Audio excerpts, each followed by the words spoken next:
Howdy everybody, SERGEI DRATCHEV here, and you see behind me the same Cat 950M. You guys are probably already know by heart.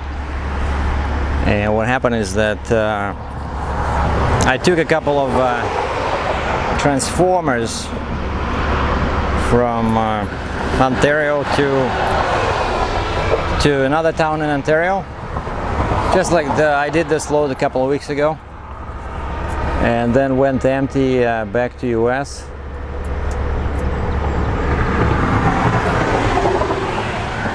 And picked up this thing. Now I'm stuck here at the Michigan border. You see over there, the sign says "Welcome to Michigan." So I'm still in Indiana, and I cannot go because my permit was not ready today for Michigan. I wanted to show some tips about the bucket. You know, this thing, sometimes it takes much longer tying down the bucket when you are, you know, not like maybe 2 cases out of 10 I have the bucket. Other times it just comes with these, right, with the forks. And the trick with this bucket is because it goes up and down, right, both sides. And I tried to use two boards before, and now I just say, you know, so I just put the boards over there, as you see here, under this part, and then I put the chains over there. So basically it pushes the bucket in those boards, and also so there's 2 chains, and it prevents the front from going down, and it never moves, it never touches the deck. Actually, I saw one guy, and he was clearly a company driver, you know, no care about the equipment. He flipped this bucket like down, and this sharp edge he put right into the trailer. So the bucket was kind of like upside down, and he didn't put any wood, nothing. Just put this right on the beams. He didn't have these. He didn't have the fenders. He just had the, you know, the frame here, and he just stuck it, you know, like the bucket sits like this right now, right? So he just flipped it like this and put it. Oh boy. Well, I didn't say anything, right? Because that's his company's business.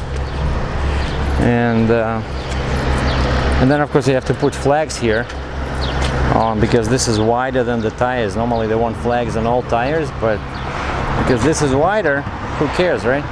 I don't put anything in here, just put something in here. Anyway, let's go check this one out, because I forgot to take the key out, and now it's the end of the day. I don't want to wake up in the morning and find some drunk guy in here. Okay, now how do I open the door while keeping the camera in the other hand without falling off? Because the door on these things, it just opens by itself. All right, what we have here, antenna, I think. Yeah. Smells brand new. Cat. Oh, that's what life looks for a heavy equipment operator.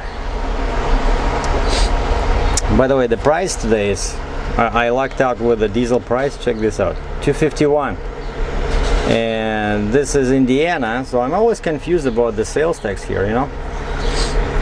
So after I pumped both tanks full of this cheap diesel, and of course you saw underneath it says exempt trucks only, and I go inside and I say, so like I was prepared that they add the sales tax, whatever it is here in Indiana. And I said, so what's the price I'm paying here? Because, you know, I'm from Ontario, Canada, right? Like, I'm not sure, am I exempt? And she says, what's your DOT number? And that was the first thing she actually asked me, to give her the DOT number, so that, and she was putting it in the computer. And the lady explained to me, and now I know that in Indiana you are exempt from the sales tax as long as you have the DOT number. And that's why the first thing they do when you tell her that you're a commercial truck and you want to pump diesel, she said she wants to make sure that you're a commercial trucker, because she says on the other side there's pumps like for cars, you know. So if you have a diesel truck but it's just like, you know, it's your own personal vehicle, you have to go over there, right? Just regular pumps, and over there it's more money. It costs more money. So that's why she says truckers, you go in here, there's like 2 pumps and they have signs. It says trucks only, and by trucks they mean commercial trucks. And so that's what I learned today, and I'm sharing it with you guys and gals, that so don't be afraid to fuel in Indiana. So as long as you can find your DOT number on the side of your truck and give it over there. And I registered for that Speedway card a while ago now, so I got the Speedway card, bonus card, and I'm just learning how the system works. And they have a machine inside. I went in and I registered, you know, put my name, my address, and they did accept Canadian address. I was surprised. I thought it would start screaming at me, you know, US only. No. So I registered. Now I'm collecting points each time I fuel, and then I can get, you know, free coffee, free shower, free gift card for a restaurant. There's a whole bunch of offers there once you get so many points, you know. So I like Speedway. Speedway is a good, they always have cheap gas and very well priced diesel, you know. Unfortunately, they don't exist in Canada. Otherwise I would just keep it all on one card, you know, collect points, but no. And I showed you guys this last time, right? So this one has a steering wheel, right? That's your shifter, reverse, forward, right? And there's a clutch, there's a brake, just like a car. Oh, that's the key that I gotta take out, right? And here's your 2 levers that control the bucket. And there's pictures in here that show you what they do, right? So this flips the bucket itself, and this lifts the boom. So I guess you can use one hand, you know, when you want to scoop something, some kind of product from the ground. And then over here, look at this. This is like an airplane, right? There's a whole bunch of symbols in here. What is this? I guess when you are confused, you just push this button. Help! Oh, and this thing, I know this, I have this in my truck. That means that this engine uses DEF, you know, that's high exhaust temperature. The engine needs this to clean the soot from the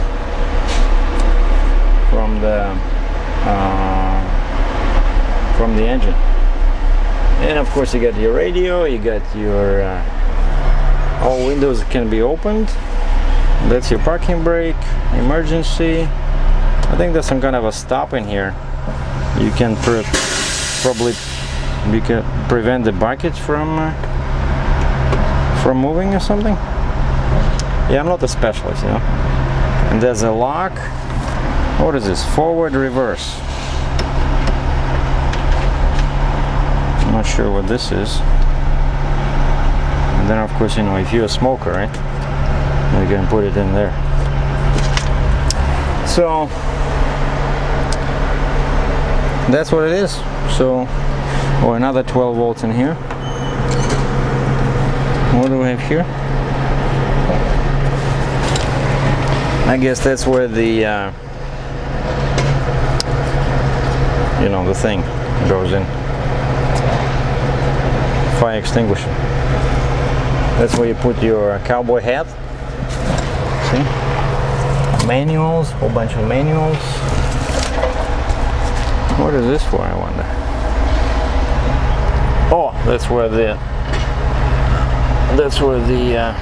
antenna goes in for the radio. Oh, there's even a screen in here. See? you can cover if there's sun behind you. Wow, cool. No, this is really handy. Oh, and they have one here too. Look,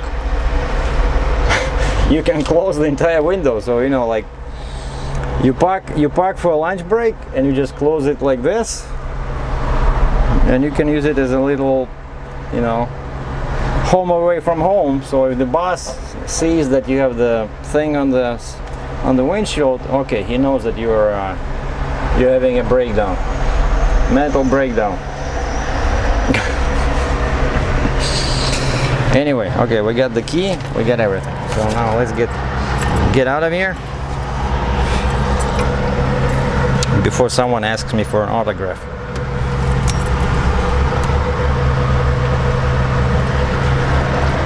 Oh, and it has this. All right, and you can adjust the position. That's what I have in my truck. What is this thing? Uh-oh, I think I broke something. No, it's just all kind of resistors. All right. That's how you play jokes, right? On your body, you just pull out a fuse in there, and that's it. The machine is dead.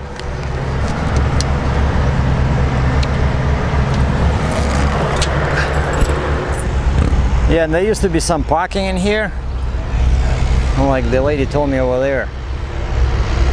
They didn't have those red posts, and you could park like maybe 5-10 trucks in there, and now they're doing something. I think they're working on some electric lines or some sewer or something.